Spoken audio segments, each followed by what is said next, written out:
கடவுளின் அன்பும் அமைதியும் கிறிஸ்துவின் அருளும் தூயாவின் நட்புறவும் உங்கள் அனைவரோடும் இருப்பதாக. ஆதியில் இருந்தது போல எப்பொழுதும் எப்பொழுதும் என்றென்றும் இருப்பதாக. ஆமென். அல்லேலூயா. ஆவியின் வரங்களினால் என்னையும் நிரப்பிடுமே. ஆவியின் வரங்களினால் எம்மையும் நிரப்பிடுமே. எழுந்து ஜொலிக்க எண்ணெய் ஊற்றும் இந்த வேளையிலே நாங்கள் எழுந்து ஜொலிக்க எண்ணெய் ஊற்றும் இந்த வேளையிலே. ஆவியானவரே, ஆவியானவரே, அன்பின் ஆவியானவரே,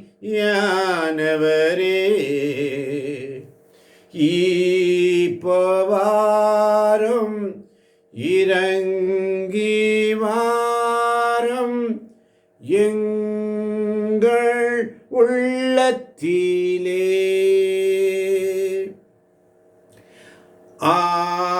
அல்லேலூயா, அல்லேலூயா, அல்லேலூயா.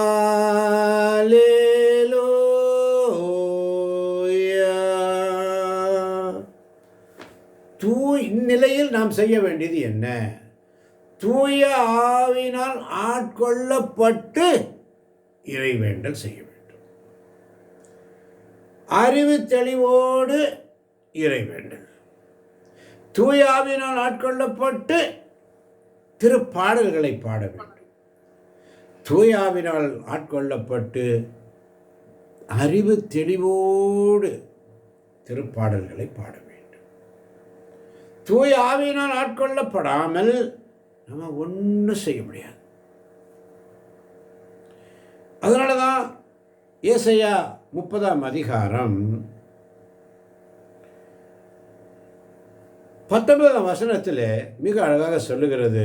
வாசிக்க கேட்போம். 19ஆம் வசனம். சீயோன் வாழ் மக்களே, சீயோன் வாழ் மக்களே, எருசலேமில் குடியிருப்போரே, நீங்கள் இனி ஒருபோதும் அழமாட்டீர்கள்.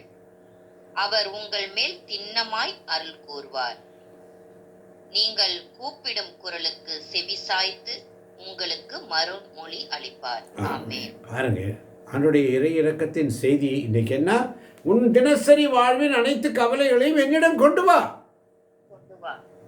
எரேமியா தீர்க்கதரிசனி 33 தீர்க்கதரிசனி புஸ்தகம் 33:3 சொல்லப்பட்டது போல என்னிடம் மன்றாடு, என்னிடம் மன்றாடு, உனக்கு நான் செவி சாய்ப்பேன். நீ அறிந்திராத மாபெரும் செயல்களை நான் உனக்கு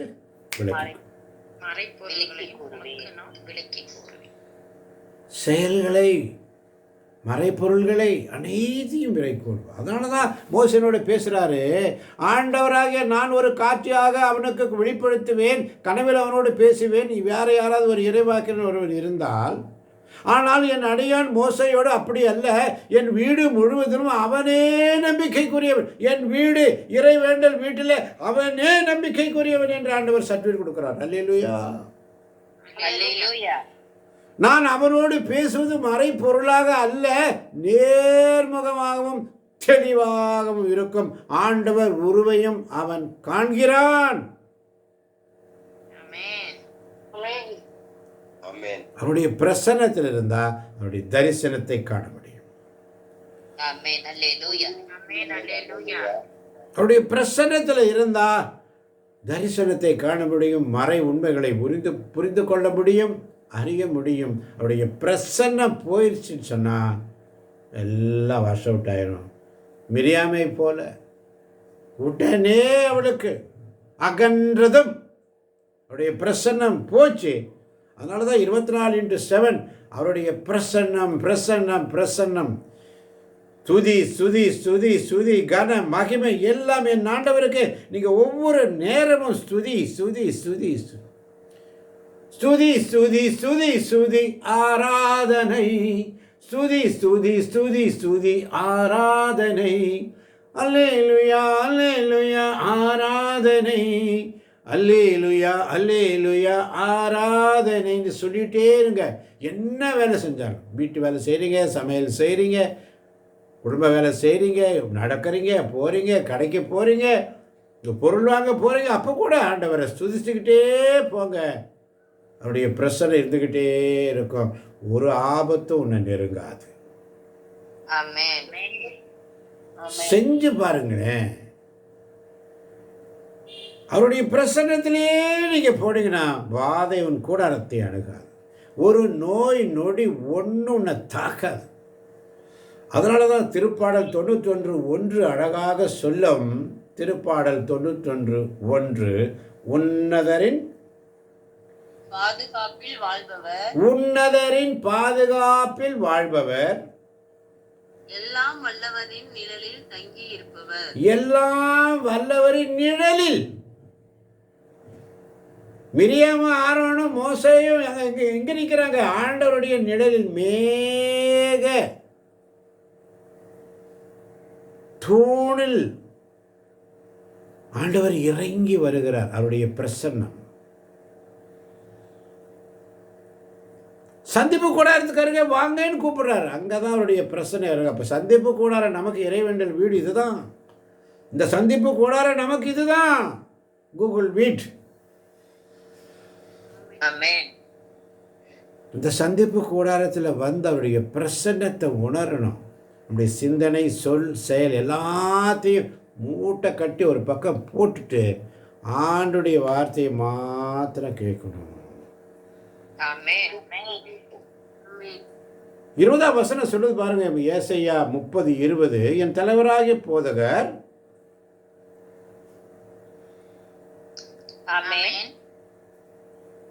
என் தலைவராகிய உங்கள் போதகர் உங்களுக்கு துன்பம் எனும் அப்பத்தையும் கொடுக்குதல் எனும் நீரையும் கொடுத்திருந்தாலும் இனி தம்மை மறைத்துக் கொள்ள மாட்டார். உங்கள் போதகரை நீங்கள் கண்ணால் காண்பீர்கள். ஆமென். யார் இந்த போதகர்? உங்கள் போதகரை நீங்கள் கண்ணால் காண்பீர்கள். யார் இந்த போதகர்? ஆண்டவர், தூய ஆவியானவர். அல்லேலூயா. தூய ஆவியானவர் தான் இப்ப போதகர். இப்ப தூய ஆவியானவர் தான் உங்களுக்கு போதகர். அதனால தான் தினசரி வாழ்வின் அனைத்து கவலைகளையும் என்னிடம் கொண்டு வா. தூய ஆவியானவர் தான் உங்களுக்கு. அவருடைய வழிநடத்துல தான் நம்ம எல்லாம் உட்கார்ந்துருக்கோம். நாம் அனைவரும் இறைவாக்கினர்களே. அல்லேலூயா. அல்லேலூயா. அப்ப தூய ஆவியானவர் தான் நமக்கு போதகர். உங்கள் போதகரை நீங்கள் கண்ணால் காண்பீர்கள். எப்படி காண்பீர்கள்? நீங்கள் 21ஆம் வசனம், இறைவார்த்தை வாசிக்க கொடுக்கப்பட்டவர்கள் வாசிக்கணும். 30ஆம் அதிகாரம் 21ஆம் வசனம், நீங்கள் வலப்புறமோ இடப்புறமோ எப்பக்கம் சென்றாலும் இதுதான் வழி, இதில் நடந்து செல்லுங்கள் என்ற வார்த்தை பின்னிருந்து உங்கள் செவிகளில் ஒலிக்கும். பழைய ஏற்பாட்டிலே மக்களை ஆண்டவர் அழைத்து சென்று வந்த பொழுது ஆண்டோடைய பிரசன்னம் முன்னாடி போயிட்டு இருந்துச்சு. என்னுடைய பிரசன்னம் உனக்கு முன்பாக செல்லும், அவர் முன்னாடியே போவார். ஆனால் இங்கே புதிய ஏற்பாட்டின் பிள்ளைகள் நமக்கு அவருடைய பிரசன்னம் நமக்கு பின்னால இருக்கும். அல்லேலூயா. ஆமென். அல்லேலூயா. தூய ஆவியானுடைய பிரசன்னம் பின்னாடி இருக்கும். இதுதான் வழி, இதில் நடந்து செல்லுங்கள். எப்படி? நீங்கள் வலப்புறமோ இடப்புறமோ எப்பக்கம் சென்றாலும் இதுதான் வழி, இதில் நடந்து செல்லுங்கள் என்ற வார்த்தை பின்னிருந்து உங்கள் செவிகளில் மெல்லிய சத்தம் கேட்கும். அதில் உஷாராயிட்டோம்னா உஷாராயிட்டோம். அதுதான் மெல்லிய சத்தம் கேட்காத. மெல்லிய சத்தம் நம்ம கேட்கல, அவருடைய பிரசன்னத்தில் உட்காரல, நான் என் இஷ்டப்படி போனேன், என் இஷ்டப்படி வந்தேன், என் இஷ்டப்படி தான் செய்வேன்னு பண்ணால் அங்கே ஆண்டவருடைய பிரசன்னம் இருக்காது. தூய ஆவியானுடைய துணை கொண்டு இறைவேண்டல், தூய ஆவியானுடைய துணை கொண்டு திருப்பாடல், அறிவு தெளிவோடு. அல்லேலூயா. அல்லேலூயா. அந்த ஊதாரி மைந்தன் என்ன பண்ணான்? அறிவு தெளிந்தவனாய், என் தந்தையின் வீட்டிலே வேலையாட்களுக்கு நிறைய சாப்பாடு இருக்க, நான் ஏன் இங்கே பட்டினியாக கிடக்கணும்? அறிவு தெளிவு அங்கே தான் வந்துச்சு அவனுக்கு. வேலைக்காரனுக்கு அந்த அளவு உணவு இருக்கு, எனக்கு இல்லையே. அறிவு தெளிந்ததும் ஓடி வரான். ஓடி போவேன், ஓடி போவேன், தந்தையிடம் நான் ஓடி போவேன் சொன்னான், செஞ்சான். அல்லேலூயா. அல்லேலூயா. அப்பா, உங்கள்கிட்ட நான் வந்து இருக்க தகுதியற்றவன், நான் ஒரு வேலைக்காரனாக இருந்துக்கிறேன். ஆனால் அப்பா அப்படி சொன்னாரா? இல்லையே.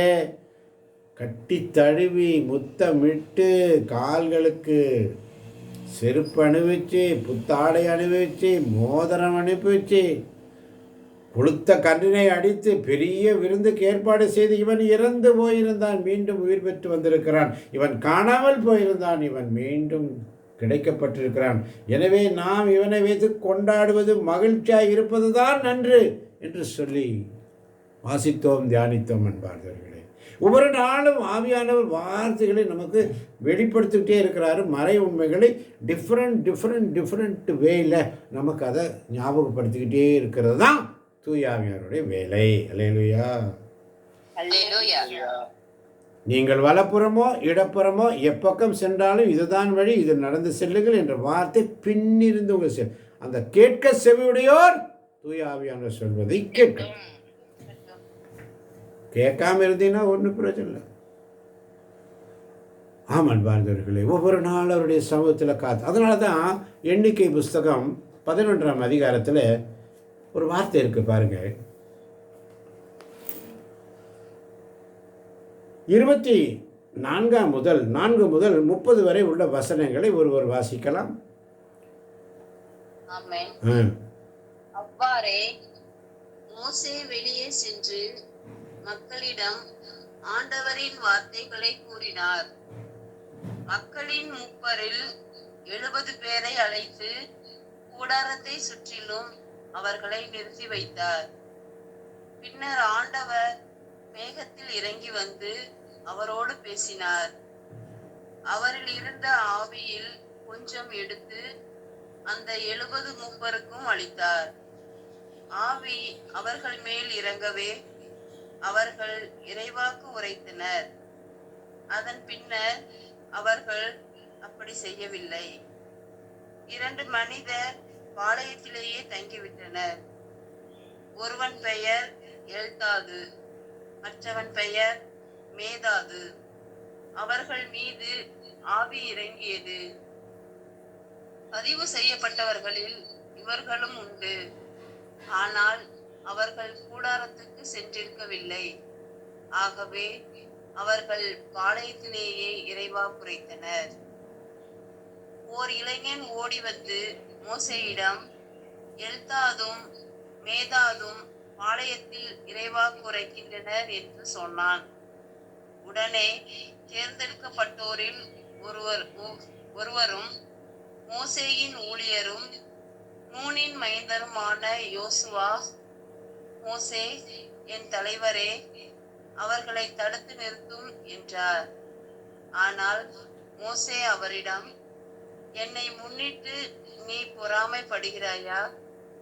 ஆண்டவரின் மக்கள் அனைவருமே இறைவாக்கினராகும்படி ஆண்டவர் அவர்களுக்கு தம் ஆவியை அளிப்பது எத்துணை சிறப்பு என்றார். ஆமென். ஆமென். ஆமென். ஆமென். என்னை முன்னிட்டு நீ பொறாமைப்படுகிறாயா? ஆண்டவரின் மக்கள் அனைவருமே இறைவாக்கினராகும்படி ஆண்டவர் அவர்களுக்கு தம் ஆவியை அளிப்பது எத்துணை சிறப்பு. எல்லோருக்கும் ஆவியானவருடைய கொடைகள் வழங்கப்படுகிறது. அல்லேலூயா. அல்லேலூயா. எல்லோரும் இறைவாக்கினர்களே. ஆண்டவருடைய கட்டளைக்கேற்ப என்ன செய்யறாங்க? மோசே 70 பேரை அழைத்து அவர்களுக்கு ஆவியை அளிப்பதும், ஆவி அவர்கள் இறங்கி அவர்கள் இறைவா குறைப்பதும் ஒரு குறிப்பிடத்தக்க ஒரு நிகழ்ச்சி அந்த இடத்துல பார்க்கிறோம். 24 முதல் 29 வரை உள்ள வசனங்களை வாசிக்கும் பொழுது யாவரும் இறைவாக்கினர்கள். இப்போ இறைவாக்கினரை கண்ட மக்கள் அவர்களின் செயலாற்ற ஆவியின் வல்லமை உணர்ந்தார்கள். அல்லேலூயா. அல்லேலூயா. அப்ப இறைவாக்கினர்கள் ஆண்டவரின் திட்டங்களை தவறின்றி தெரிந்தவர்கள், இறைஞானம் கொண்டவர்கள், சமூக பகுப்பாயில் அவர்கள் தலை சிறந்தவர்கள். இறைவாக்கினர்கள் வல்லமையோடு செயலாற்றுகிறவர்கள். ஆனா ஆண்டவரின் கட்டளைக்கேற்ப மோசே 70 பேரை அழைத்து அவர்களுக்கு ஆவியை அளிப்பதும் ஆவி அவர்கள் மேல் இறங்கி அவர்களுக்கு இறைவாக்கு குறைப்பதும் குறிப்பிடப்பட்ட ஒரு நிகழ்ச்சி. ஆனால் இந்த கொடைக்கு அழைக்கப்பட்ட இருவர் மோசேயிடம் வராமலேயே ஆவியை பெற்று இறைவாக்கு குறைப்பது யோசுவாக்கு ஒரு விதத்தில் பொறாமையை ஏற்படுத்தியது. இல்லையா? அல்லேலூயா. நல்லா கவனிக்கணும் நீங்க தேவ பிள்ளைகளே. யோசுவாவுக்கு பொறாமை வந்துச்சாங்க. என்ன சொல்றான் பாருங்க. ஒரு இளைஞன் ஓடி வந்து மோசேயிடம் எல்தாதும் மேதாதும் பாளையத்தில் இறைவாக்கு குறைக்கிறேன் என்று சொன்னான். அப்போ பாருங்க, அங்க யோசுவாவுக்கு என்ன வந்துச்சு? பொறாமை வந்தது. ஆண்டவருடைய கட்டளைக்கேற்ப மோசே 70 பேரை அழைத்து கூடாரத்தை சுற்றி அவர்களை இணைத்து வைக்கிறார். ஆண்டவரின் மேகத்தில் இருந்து அவரோடு பேசினார். அவரில் இருந்த ஆவியில் கொஞ்சம் எடுத்து 70 பேருக்கு கொஞ்சம் கொஞ்சம் கொடுக்கிறார். அல்லேலூயா. அல்லேலூயா. அப்போ ஊழியக்காரர் மோசே கிட்ட ஆவியானவர் வருகிறார். அங்கிருந்து அவர் என்ன பண்றார்? எடுத்து அப்படியே ஷேர் பண்றார். ஆமென். ஆமென். ஆமென். பின்ன கொடுத்த பிற்பாடு பாருங்க, ஆண்டவர் மேகத்தில் இறங்கி வந்து அவரோடு பேசுகிறார். அவரில் இருந்த ஆவியில் கொஞ்சம் எடுத்து 70 மூப்பருக்கும் அளித்தார். ஆவி அவர்கள் மீது இறங்கவே அவர்கள் இறைவாக்கு உரைத்தனர். அல்லேலூயா. அல்லேலூயா. இப்போ ஆண்டவர் என்ன சொல்றாரு? இறைவாக்கினர் வழியாக 70 பேரை தேர்ந்தெடு, அவங்களுக்குள்ள சொல்லு, நீ ஆவியானவர் அவங்களுக்குள்ள செலுத்து. சொல்லும் பொழுது ஆண்டவர் சொன்ன மாதிரி. ஆமென். ஆமென். ஆமென். ஆனால் பாருங்க, ஆண்டவரின் கட்டளை கேட்ப மோசே செய்கிறாரு. இந்த கொடைக்கால் இருவர் மோசையிடம் வராமலேயே ஆவியை பெறுகிறார்கள், இறைவாக்கு குறைக்கிறார்கள். அப்போ யோசுவாவுக்கு என்னாச்சு? ஒரு விதத்தில் பொறாமையை ஏற்படுத்தி அதற்கு மோசே என்ன பதில் சொல்றாரு பாருங்க. ஆண்டவரின் மக்கள் அனைவருமே இறைவாக்கினருடைய ஆகும்படி ஆண்டவர் அவர்களுக்கு தம் ஆவி அளிப்பது எத்துணை சிறப்பு. சிறப்பு. எல்லாரும் இறைவாக்கினர் தான். நம்ம தான் அதை பயன்படுத்தாமல் இருக்கிறோம். நம்ம எல்லாரும் ஆண்டவர் சமயத்தில் ஒரே மாதிரி தான். நீங்களும் சரி, நானும் சரி. நம்மளை வழி நடத்துகிறவர் தூய ஆவியானவர் ஒருவரே. ஆமென். ஆமென். பொறாமை இருக்கக்கூடாதுங்க. யோசுவாவை போல யோசுவாவுக்கு பொறாமை இருந்துச்சு. அவங்க 2 பேரும் எப்படி சொன்னாங்க? நீங்கள் தானே, அவங்க எப்படி சொன்னாங்க, அவங்க எப்படி வாசித்தாங்க, இவங்க எப்படி வாசித்தாங்க? நோ, எல்லாரும் இறைவாக்கினர். அல்லேலூயா. அல்லேலூயா. யாருமே இங்கே தரைக்குறைவு அல்ல. அரைக்கராஜ் வாசித்தாலும் அதே வார்த்தை தான், ரெஜினா வாசித்தாலும் அதே வார்த்தை தான், சாந்திமா வாசித்தாலும் அதே வார்த்தை, ஒரே வார்த்தை. ஒரு தடவை சொன்னா ஒரே தடவை. அல்லேலூயா. அல்லேலூயா. அவருடைய வார்த்தை உயிருள்ள வார்த்தை, எல்லாருக்கும் ஒரே மாதிரி தான். அதை நீங்கள் புரிஞ்சுக்கணும். அந்த புரிஞ்சுக்கிட்டீங்கன்னா இறை வார்த்தை வழிபாட்டில் கவனமாக இருப்பீங்க. அல்லேலூயா. ஆமென். அல்லேலூயா. ஆமென். அப்போ இறைமக்கள் அனைவரும் ஆவியை பெற்று இறைவாக்கு குறைக்கும் அந்த நாளை காண்கிறேன் என்றால் யோவேல் இறைவாக்கினர் சொல்வார் பாருங்க. யோவேல் இறைவாக்கினர் புஸ்தகம் 2ஆம் அதிகாரம் 28, 29 வசனம். யோவேல் 2, 28, 29. வேகமாய், டைம் கொஞ்சம் தான் இருக்கு. யோவேல் 2, 28, 29 வாசிக்கலாம். ஆமென். ஆமென். அதற்கு பின்பு யாவர் மேலும் என் ஆவியை பொழிந்தருள்வேன். உங்கள் புதல்வரும் புதல்வியரும் இறைவாக்கு உரைப்பர். உங்கள் முதியோர் கனவுகளையும் உங்கள் இளைஞர்கள் காட்சிகளையும் காண்பார்கள். அந்நாள்களில் உங்கள் பணியாளர் பணிப்பெண்கள் மேலும் என் ஆவியை பொழிந்தருள்வேன். அவர்களும் இன்னும் விண்ணிலும் மண்ணிலும் வியத்தகு செயல்களை செய்து காட்டுவேன். எங்குமே இரத்த ஆறாகவும் நெருப்பு மண்டலமாகவும் புகைப்படலமாகவும் இருக்கும். அச்சம் தரும் பெரு நாளாகிய ஆண்டவரின் நாள் வரும் முன்னே கதிரவன் இருண்டு போகும், நிலவோ இரத்தமாக மாறும். அப்பொழுது ஆண்டவரின் திருப்பெயரை சொல்லி வேண்டுவோர் யாவரும் தப்பி பிழைப்பார். ஆமென். ஆண்டவர் கூறிய வண்ணமே. ஆமென். ஆண்டவர் பெயரை சொல்லி கூறிய அனைவரும் தப்பி பிழைப்பர். தப்பி பிழைப்பார். ஆமென். அதுதாங்க பிரசன்னம். ராஜாவும் பிரசன்னம் போதுமையா, எப்போதும் எனக்கு போதுமையா. பிரசன்னம் பிரசன்னம் தேவ பிரசன்னம். அதிகாலமே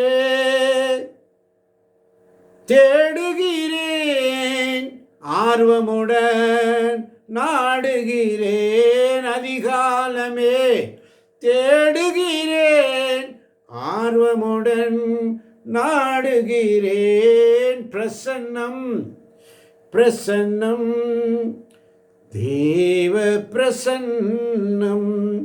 திருச்சபையில் ஆதி தொடக்க காலத்தில் கூட ஆவியானவர் திருத்தூதர் மற்றும் நம்பிக்கை கொண்டோர் மேல் சிலர் மீது அவர் இறங்கினார்.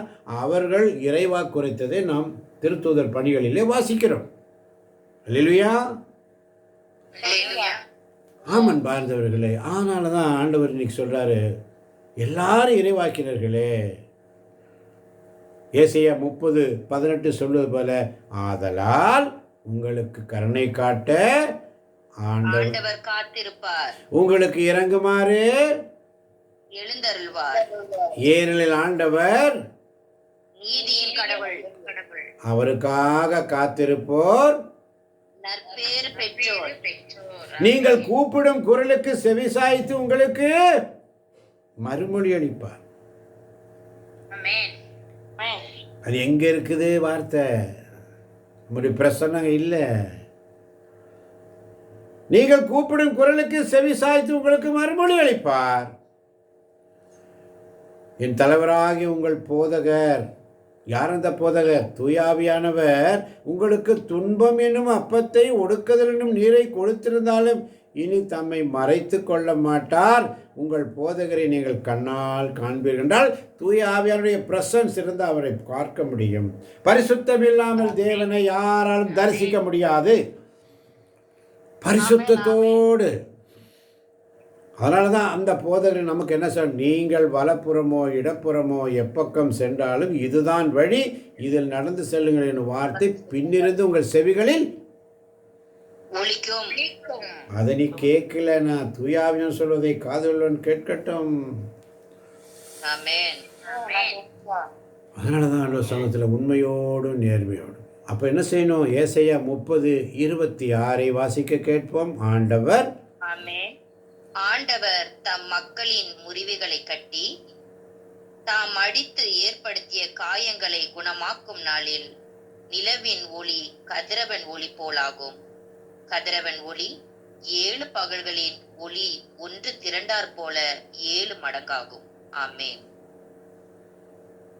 ஏசாயா 30:26 வாசிக்க அனுமதித்த நபர் வாசிக்கவும். ஏசாயா 30:26. ஆமென். ஆண்டவர் தம் மக்களின் முறிவுகளை கட்டி தம் அடித்து ஏற்படுத்திய காயங்களை குணமாக்கும் நாளில் நிலவின் ஒளி கதிரவன் ஒளி போலாகும். கதிரவன் ஒளி 7 பகல்களிலும் ஒளி ஒன்று திரண்டது போல 7 மடங்காகும். ஆமென். ஒரு முறை கூட தெளிவாக வாசியுங்கள். ஆண்டவர் தம் மக்களின் முறிவுகளை கட்டி ஆண்டவர் தம் மக்களின் முறிவுகளை கட்டி தாம் அடித்து ஏற்படுத்திய காயங்களை குணமாக்கும் நாளில் தாம் அடித்து ஏற்படுத்திய காயங்களை குணமாக்கும் நாளில். நிறுத்தி நிதானமாக வாசித்து பாருங்க, மறைபொருள் உங்களுக்கு தெளிவாக தெரியும். தாம் அடித்து ஏற்படுத்திய காயங்களை குணமாக்கும் நாளில் எப்படி இருக்கும்?